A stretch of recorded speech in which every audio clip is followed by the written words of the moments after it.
Hey everyone. If you're a land surveyor, you know that feeling. That little jolt of anxiety when it's time to renew your license? Well, today we are diving deep into the world of continuing education to make sure you are totally prepared when or if that audit notice shows up in your mailbox. So let me just ask you straight up, is your license audit proof? I mean, really? When you're filling out that renewal, does that little voice in your head start asking, did I take the right courses? Do I have all the paperwork? Could I actually survive an audit? If that sounds familiar, trust me, you are not alone. All right, so here's our game plan. First, we're going to navigate the absolute maze of 50-state compliance. Then, we'll get into why that audit hammer falls in the first place. We'll look at the red flags and common traps to avoid. And finally, we'll build you your very own audit-proof toolkit. Sound good? Let's go. First things first, let's just face the beast head-on. The core of the problem, especially if you're licensed in more than one state, is that the rules aren't some unified system. Oh no. It's more like a patchwork quilt of regulations that feels almost like it was designed to trip you up. Here's the simple, frustrating truth. There is no national standard for continuing ed. None. Every single state board makes up its own rules, from how many hours you need to the exact topics you have to study. And for surveyors trying to stay compliant across multiple states, it's a logistical nightmare. Let's just look at a real-world example. Take Texas and Florida. At first glance, they seem the same, right? 24 hours, 2 years. Easy. But whoa, the devil is in the details. Texas says you must have ethics and rules courses. Florida, on the other hand, demands hours in boundary surveying and Florida-specific laws. So a course that's perfectly valid in Texas could be totally worthless for your Florida renewal. And believe me, it gets even crazier. The number of hours you need can swing from 12 all the way up to 30. Some states require courses to be pre-approved, others don't. And what even counts as a qualifying activity? Yeah, that changes from one border to the next. It's a lot. So, with all this complexity, it's really no wonder that audits are such a huge deal. But why do they even happen? You know, it's not just about catching people doing something wrong. It's really about making sure our continuing education actually means something. What state boards are really fighting against is something called check-the-box compliance.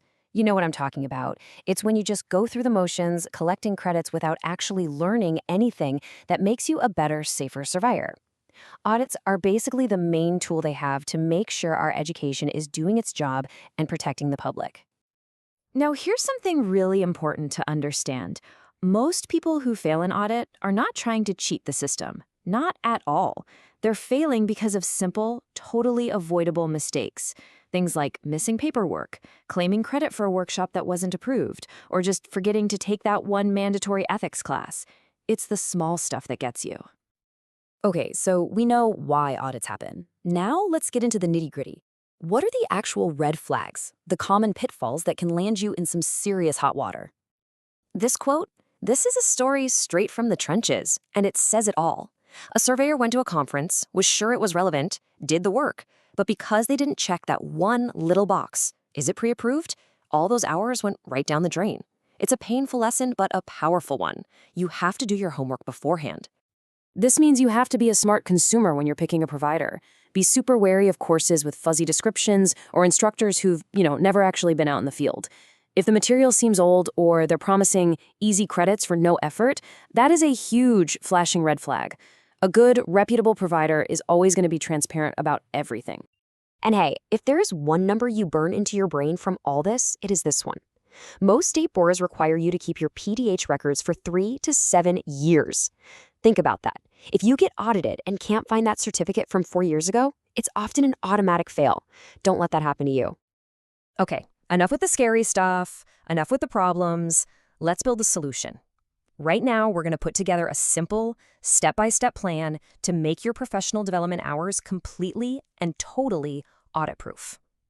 Honestly, your audit-proof plan is pretty straightforward. Step 1, research the rules. And I mean really research them for every single state you're licensed in. Step 2, vet every course and provider before you give them a dime. Step 3, keep everything. I mean everything. Digital copies, physical copies. And step 4, get organized. A simple spreadsheet you build today can save you from a world of pain tomorrow. And as we look to the future, things are going to get pretty cool. We're talking AI, VR, all sorts of incredible new ways to learn. But look at that one constant at the bottom: increased scrutiny. As our tools get more advanced, state boards will only get more focused on making sure our skills are keeping the public safe. So the need for good, clean record keeping, that is not going anywhere. So I'm going to leave you with this final thought. Please, don't wait for that dreaded audit notice to show up. What is one thing, just one, from everything we talked about that you can do today? Maybe it's organizing your records. Maybe it's double-checking your state's website.